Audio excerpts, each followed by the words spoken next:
Professor Badri Narayan ji, मैं आपको लाना चाहूंगा, क्या गलत इतिहास पढ़ाया जाना चाहिए प्रोफेसर साहब? मैं इंडियन या इंडियन मुस्लिम की बात नहीं कर रहा हूँ। बिल्कुल, उसने बहुत गलत काम किए, मंदिर तोड़ के, उसकी नहीं, कोई दीपक वकालत नहीं करेगा, जी कोई आपने मुसलमान अच्छी उसकी बात, वकालत नहीं करेगा सारे अच्छा हिंदुस्तान में। प्रश्न और अच्छा विमर्श। एक मिनट मुझे बोलने दीजिए बद्री भाई, बोलिए बोलिए, बोल पूरी लेने दो पूरी भाई, छूट है मुझे आपको। बोल लेने दो। ये जी, अभी बोलिए। दीपक जी ने एक अच्छा प्रश्न किया। हाँ, दीपक जी ने एक बहुत अच्छा प्रश्न किया और उस पर एक अच्छा विमर्श भी चल रहा है। देखिए, मेरा तो ये कहना है कि गलत इतिहास नहीं पढ़ाया जाना चाहिए एक शब्द में। दूसरी बात कि गलत इतिहास लिखा भी नहीं जाना चाहिए, क्योंकि इतिहास हमेशा तथ्यों के आधार पर लिखा जाता है। सही बात है। लेकिन जब एनसीईआरटी ये टेक्स्ट बनवा रही थी तो उसको ये चाहिए था कि जो इतिहासकार लिख रहे थे उनसे ये पूछे कि इस तरह के मुद्दों के आपके पास स्रोत क्या हैं, जो विवादास्पद मुद्दे हो सकते हैं उन पे स्रोत मांगे जाने चाहिए इतिहास लिखते समय। और एनसीईआरटी को इस पर बहुत ध्यान देना चाहिए। मुझे तो लगता है कि एनसीईआरटी को इसके लिए अपना एक आर्काइव बनाना चाहिए, जिसमें इस तरह के जो उसके लेखक हैं उनसे स्रोत और मांगे जाएं और तब उस टेक्स्ट को पास किया जाए। ये बहुत रिगरस प्रोसेस होती है इतिहास लिखने की दीपक जी। पूरी राष्ट्र रिडिफाइन होती है इतिहास से। और अगर आप इतिहास के साथ ऐसे खेल करने देंगे और खेल होता जाएगा तो मुझे लगता है कि ये एक अच्छी बात नहीं है। इससे हमारी राष्ट्र के निर्माण की प्रक्रिया बाधित होगी और वो कहीं ना कहीं आहत होगी।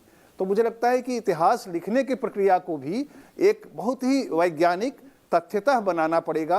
और ये कर्तव्य हमारे एनसीईआरटी का था कि वो मांगे उन इतिहासकारों से, जो चाहे कितने भी बड़े इतिहासकार हो, वो पूछ सकते थे कि औरंगजेब ने जो मंदिर बनवाई थी आप उसके मुझे 2-4 तथ्य दे दीजिए, और वो अपने आर्काइव में रख लेती। आज जब आरटीआई उठता तो आर्काइव से दिखा सकती थी, लेकिन उन्होंने वो प्रोसेस का पालन नहीं किया।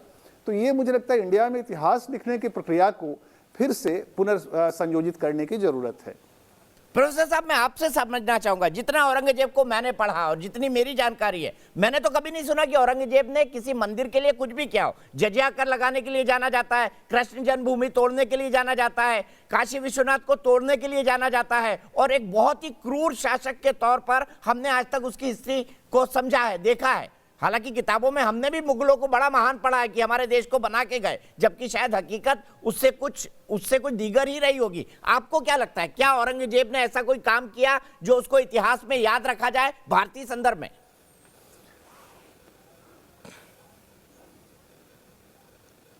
देखिए दीपक जी, 2 तरीका है इतिहास को समझने का। एक तरीका है कि जो लोकप्रिय पाठ्य पुस्तकों से हम इतिहास जानते हैं, और एक तरीका है जो जनता के अनुभवों से हम इतिहास जानते हैं। और जनता के जो अनुभव हैं वो उनके लोक संस्कृति में प्रायः वर्णित रहते हैं। तो हम चूंकि लोक संस्कृति पर काम करते हैं तो मुझे प्रायः ही दिखाई पड़ता है लोक संस्कृति और इतिहास को लेकर के कि औरंगजेब की बड़ी कटु आलोचना लोक में आपको दिखाई पड़ेगी। इसका मतलब लोक अनुभव ये नहीं मानता कि औरंगजेब ने कोई एक समाहार की संस्कृति बनाने के लिए कुछ भी किया हो। ये जनता के अनुभव का इतिहास है। और जो लोग तथ्य की बात कर रहे हैं, आप तथ्य तो आपने भी पढ़ के आपने बोला ही कि भाई मैंने जो पढ़ा उसमें नहीं पाया, तो उनके पास और क्या तथ्य है? अगर उनके पास आर्काइव के सोर्सेस थे तो उन सोर्सेस को, हो सकता है कोई छोटी मंदिर बनवाई हो, जैसे इन्होंने बोल दिया गौरी शंकर वाला मंदिर, हो सकता है कोई और छोटी मंदिर बनवाई हो, लेकिन उससे ये कहीं तय नहीं होता कि औरंगजेब हिंदू संस्कृति के प्रति सहिष्णु था। एक मंदिर मान लीजिए उसने अपने जनरल के मन को रखने के लिए बना दिया, तो उसका मतलब वो धर्म को महत्व नहीं देता था। वो अपने जनरल जिसने कि तमाम नरसंहार किए थे, तमाम लोगों को हराया था और मारा था, उसके मन को रखने के लिए उसने एक छोटा मंदिर बनने की इजाजत दे दी।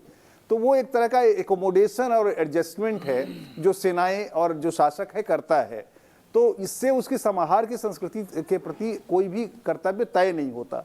तो जो आपका कहना एकदम कहना है वो जनता के अनुभवों के इतिहास में भी बहुत क्रिटिक है, बहुत आलोचना है औरंगजेब की।